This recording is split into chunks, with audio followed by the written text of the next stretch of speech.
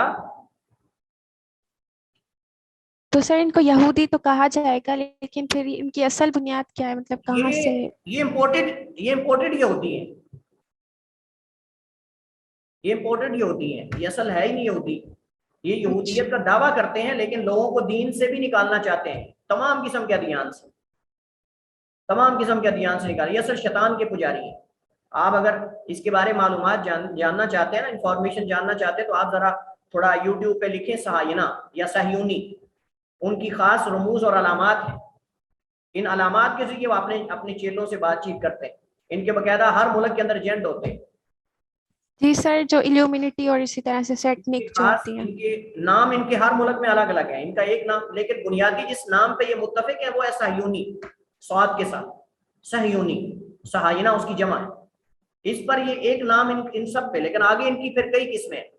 ان کے رموز ہیں، آپس میں پاس ورڈ ہیں، ان کے اشارہ کرتے ہیں انگلیوں کا، کبھی ایسے اشارہ کرتے ہیں، کبھی یہ آپس میں باتیں کرتے ہیں ایک ملک والا دوسرے ملک سے، لیکن اشاروں سے.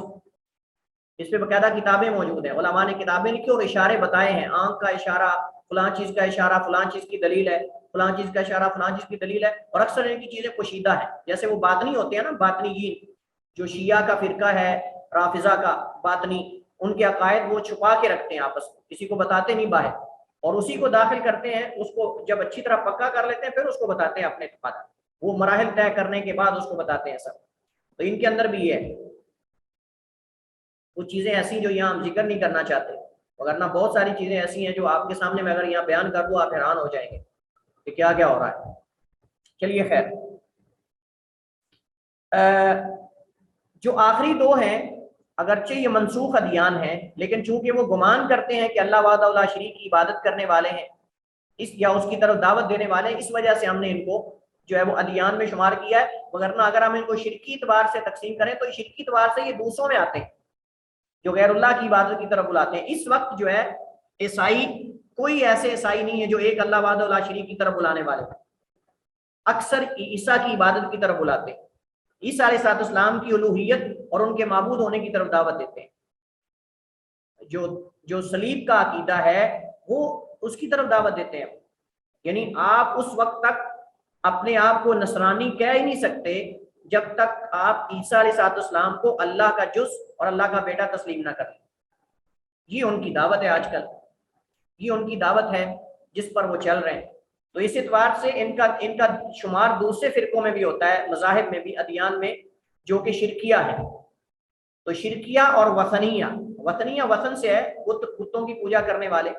تو شرکیہ اور وثنیہ ادیان جو غیر اللہ کی عبادت کی طرف بلاتے ہیں، جیسا کہ ہندو ہیں، جیسا کہ بوذی ہیں، یہ بوذا کی عبادت کرنے والے. بوذا ایک آدمی تھا، اس کی عبادت کرنے والے، اس کے بھی بڑے عجائب ہیں، اس کے بھی بڑے عجیب و غریب قسم کے عجائب ہیں. انشاءاللہ یہ ہم پڑھیں گے. بدھ مت ہیں، سکھ وغیرہ ہیں. اب یہ سارے جو ہیں یہ آپ سمجھ لیں کہ شرکیہ اور وثنیہ ادیان ہیں. تو بعض علماء نے نصارہ کو بھی اس اعتبار سے اس میں شمار کیا ہے. یعنی چونکہ وہ عیسیٰ کی عبادت کی طرف لوگوں کو دعوت دیتے ہیں، عیسیٰ کو معبود مانتے ہیں اور ان کے معبود ہونے کا اقرار کرواتے ہیں آنے والے سے، اس وقت تک اس کو نصرانیت کے اندر شامل ہی نہیں کرتے جب تک وہ عیسیٰ کو معبود نہ مان لے، اللہ کا بیٹا اور اللہ تعالیٰ کا جز اور اقانیم ثلاثہ جو عقیدہ ہے ان کا تثلیث والا، اس پہ ایمان نہ لے آئے. اس کو وہ اپنا بنیادی عقیدہ سمجھتے ہیں، اس کے بغیر وہ کسی کو نصرانی سمجھتے ہی نہیں. حالانکہ عیسیٰ علیہ السلام نے تو یہ نہیں کہا کہ تم جو ہے وہ مجھے اللہ کا بیٹا بنا لو یا مجھے اللہ کے مقابلے میں معبود بنا لو، اور جو جب تک اس کا اقرار نہ کر لے وہ نصرانی نہیں ہوگا۔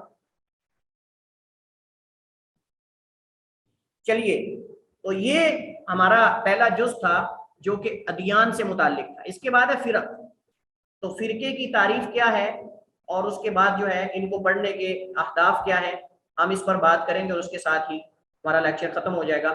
تو فرقہ جو ہے لغوی اعتبار سے یہ فرق جو ہے یہ فرقہ کی جمع ہے۔ فرق ہم نے کہا نا ادیان اور فرق، تو فرق فرقے کی جمع ہے۔ جیسے ہم نے کہا نا ادیان دین کی جمع ہے، ایسے فرقاتن یہ مفرد ہے اور اس کی جمع آتی فرقن، جس سے مراد لوگوں کی ایک جماعت یا مخصوص جماعت، لوگوں کی ایک جماعت یا مخصوص جماعت ہے، اور یہ در حقیقت الفرقہ سے ماخوذ ہے۔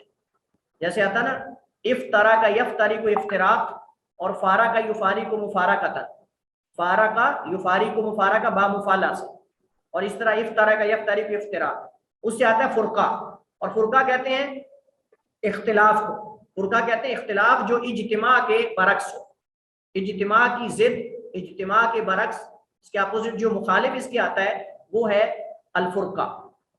تو اسلام کے اندر فرقہ جو ہے یہ قابل ملامت ہے، قابل مذمت ہے، قابل وعید ہے۔ یہ اس کی شریعت کے اندر کہیں بھی تعریف نہیں کی گئی۔ فرقہ کا لفظ جو ہے کہ جو اہل سنہ کی جماعت ہے اس سے علیحدہ ہو جانا، ایک خاص فکر لے کر اس سے نکل جانا، یہ اصل میں فرقہ ہے، یہی اصل میں فرقہ ہے اور یہ اصل میں فرقہ ہے، جو کہ اصل میں جائز نہیں ہے۔ لہٰذا یہ فرقہ سے ماخوذ ہے جو اختلاف اور جدا ہونے پر دلالت کرتا ہے، ہوتے نہیں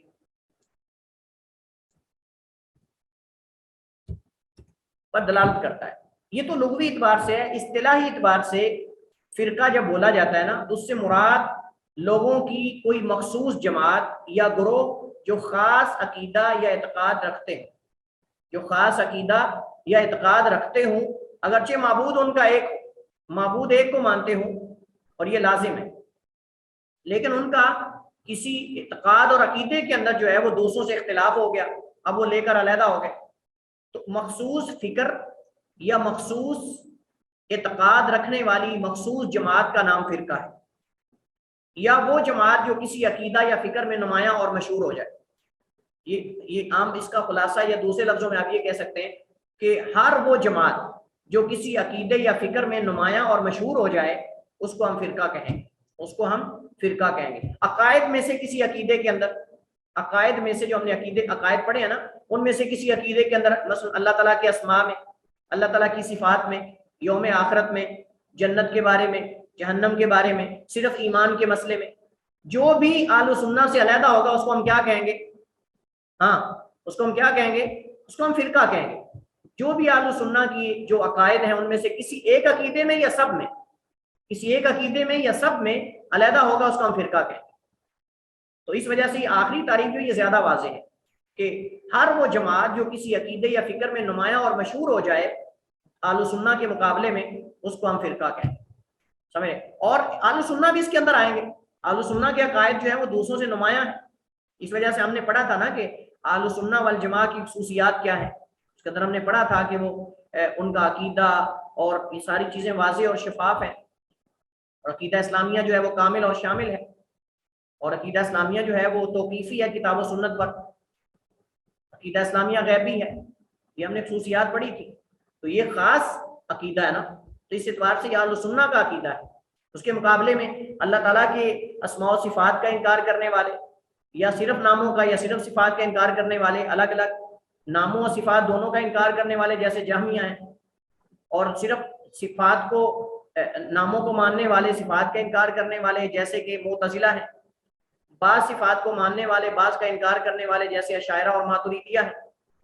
اشاعرہ کو سبعیہ بھی کہتے ہیں جو کہ 7 صفات کو مانتے ہیں، اس کے مقابلے میں ماتریدیہ ہیں جو ابو منصور ماتریدی ان کے پیروکار ہیں، اور آج کل آپ سمجھ لیں کہ اکثر حنفی آج کل کے ماتریدی ہیں۔ تو اس اعتبار سے یہ الگ الگ فرقے ہیں، چونکہ الگ ایک فکر رکھتے ہیں، الگ الگ ایک فکر، خوارج ہیں ایک الگ فکر ہے، اس طرح رافضہ ہیں، ان کی آگے کئی افکار ہیں، اس وجہ سے ہم اس کو فرقے بنائیں گے۔ خود شیعہ کے اندر کئی فرقے ہیں، خوارج کے اندر کئی فرقے ہیں، معتزلہ کے اندر کئی فرقے ہیں، اشاعرہ کے اندر کئی ہیں، ماتریدیہ کے اندر کئی ہیں، مرجیہ کے اندر کئی ہیں، جیسے ہم نے پڑھا مرجیۃ الغلاۃ ہیں، مرجیۃ الفقہاء ہیں، ہم نے یہ ساری تفصیل پڑھی ہے۔ تو یہ مقصد ہے ان چیزوں کو، ان لوگوں کے بنیادی عقائد اور ان کی اقسام اس وقت کہاں کہاں موجود ہیں، اس وقت یہ لوگ کہاں کہاں موجود ہیں، یہ جاننا اصل مقصود ہے، یہ انشاءاللہ ہم جانیں گے۔ تو یہ اس کی اصطلاحی تعریف ہے۔ اب فرق کا تعارف پڑھنا یا فرقوں کو پڑھنا، اس کے اہداف کیا ہے، کیوں ہم پڑھ رہے ہیں، ہم کیوں پڑھ رہے ہیں، اس کے کئی اہداف ہیں۔ کچھ ہم یہاں میں ذکر کیے ہیں، چونکہ ٹائم اصل میں کم تھا، لیٹ پتہ چلا اس کا اور ٹائم ٹیبل اور یہ ساری چیزوں کا، تو اس وجہ سے وغیرہ یہ ساری چیزیں میں اس میں شامل کر دیتا، تو ہم انشاءاللہ جو لکھیں پڑھتے ہیں زبانی کچھ چیزیں آپ کو بتائی جائیں۔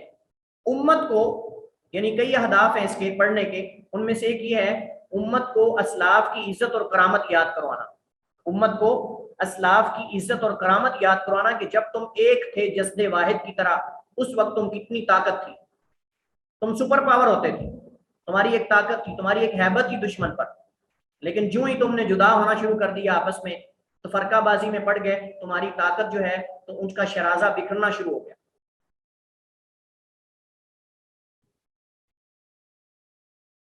امت کو اس نقصان سے آگاہ کرنا جو اسے تفرقہ بازی اور اختلاف کے سبب پہنچا ہے، جو اسے تفرقہ بازی اور اختلاف کے سبب پہنچا ہے۔ امت مسلمہ کو وحدت اور اتفاق کی فکر اور ترغیب دینا، امت مسلمہ کو وحدت اور اتفاق کی فکر اور ترغیب دینا۔ اس کے بعد ذرا پورے کریے، آگے کریں آپ پورے، ذرا ساتھ ساتھ ایک ایک بتاتے جائیں۔ ہاں آسان ہے، مشکل نہیں۔ ہم کیوں پڑھ رہے ہیں یہ فرقوں کا تعارف؟ میں نے کچھ کو آغاز میں ذکر کیا ہے، کچھ چیزوں کو، ہاں تاکہ گمراہی سے بچ سکیں، ان میں مبتلا نہ ہو سکے ان چیزوں میں، احسن تھی، تاکہ ہم خود اس پہ واقع نہ ہو جائیں، ہم اس کی شر اور اس کے نقصان اور اس کے جو مطلب آپ سمجھ لیں کہ برے اثرات ہیں اس سے بچ سکیں۔ احسن تھی یا نوری۔ اس کے بعد اور کوئی کسی سے اچھی طرح بحث و مباحثہ کر سکیں، پہلے ہم خود سے جانتے ہوں گے تو ہم اچھی طرح اس کو قائل کر لیں گے۔ ہمیں ان کے اندر جو خرابیاں ہیں اس کا علم ہو، کمزوریوں کا علم ہو، صحیح کا بھی علم ہو، غلط کا بھی علم ہو، تاکہ ہم ان سے بات چیت کر سکیں۔ جب ہمیں اس فرقے کا تعارف ہی نہیں، ہم اس کو جانتے ہی نہیں، ہم کیسے اس کو کہیں ہماری طرف آ جاؤ، آپ غلط ہو؟ جب اس کے غلط ہونے کا ہمیں پتہ ہی نہیں کہ غلط کیا ہے اس کے اندر، وہ کہے گا میرے اندر غلطی کیا ہے مجھے بتائیں، میں کہاں غلط ہوں مجھے بتائیں، اور آپ کو پتہ ہی نہیں کہ وہ کہاں غلط ہے، تو کیسے آپ اس کو اپنی طرف دعوت دیں گے؟ اور کوئی احسن تھی، اور کوئی اسی طرح کا ایک پوائنٹ ہے کہ فرقان کی صلاحیت مل جائے گی، کیا فرقان کی صلاحیت ملے گی، یعنی جو فرق کرنے کی تمیز جو ہوتی ہے۔ آسان تھی، حق اور باطل میں فرق کرنا آئے گا، حق اور باطل میں فرق کرنا آئے گا، ٹھیک ہے احسن تھی۔ اور کوئی؟ سر جب کسی کو تبلیغ کریں گے، دعوت دیں گے، تو جب تک خود کلیئر نہیں ہوں گے تو اس کو کیسے بتائیں گے کہ کیا صحیح ہے؟ چلیے کافی ہو گئے ہیں، اور بھی چیزیں، لیکن آخری میں جو چیز بتانا چاہتا ہوں وہ یہ ہے کہ جب اہل السنہ کے مخالفین کے عقائد کو بیان کیا جائے گا تو اس بطلان اور اس باطل کو بیان کرنے سے اسلام کی حقانیت واضح ہوگی، اسلام کی حقانیت واضح ہوگی، اسلام اور زیادہ چمک کے آئے گا۔ جب ایک بندے کو پتہ چل جائے گا اچھا یہ قادیانی ہیں، یہ جو ہے وہ اشاعرہ ہیں، یہ ماتریدیہ، یہ معتزلہ، ان کے اندر تو سب کے اندر ہی خرابیاں، اچھا یہ ہے وہ فرقہ اہل السنہ والجماعہ کا جو صحیح حق پر ہے۔ تو جب تک ہم مخالفین کی خرابیوں کو بیان نہیں کریں گے، اسلام کی جو خوبیاں ہیں اور محاسن ہیں وہ اس قدر کھل کر سامنے نہیں آئیں گے۔ تو جب ہم یہ پڑھتے ہیں نا فرقوں کا تعارف، تو اس کا مقصد یہ نہیں ہوتا کہ بس خالی تعارف، بلکہ اس میں ساتھ ساتھ اسلام کی جو خصوصیات ہیں، محاسن ہیں، اور اسلام اہل السنہ کا جو عقیدہ ہے اس کی خوبیاں کیا ہیں، اس کو ساتھ اصل میں نمایاں کرنا ہوتا ہے۔ کیونکہ تقابلی جائزہ لیتے ہیں نا کہ یہ کیوں غلط ہیں، کیونکہ اہل السنہ کے عقیدے کے اندر یہ ہے، اور یہ اس وجہ سے غلط ہیں چونکہ سلف کا منہج یہ نہیں، کتاب و سنت کا منہج و طریقہ یہ نہیں۔ اس کے علاوہ اور بھی کئی فوائد ہیں، انشاءاللہ میں اس میں ایڈ کر دوں گا، کچھ جو آپ نے کہے ہیں اور کچھ مزید انشاءاللہ اسی پر ہم اکتفا کرتے ہیں، ٹائم کافی اوپر ہو چکا ہے۔ واللہ تعالی اعلم و احکم، وصلی اللہ وسلم علی نبینا محمد وعلی آلہ وصحبہ وسلم۔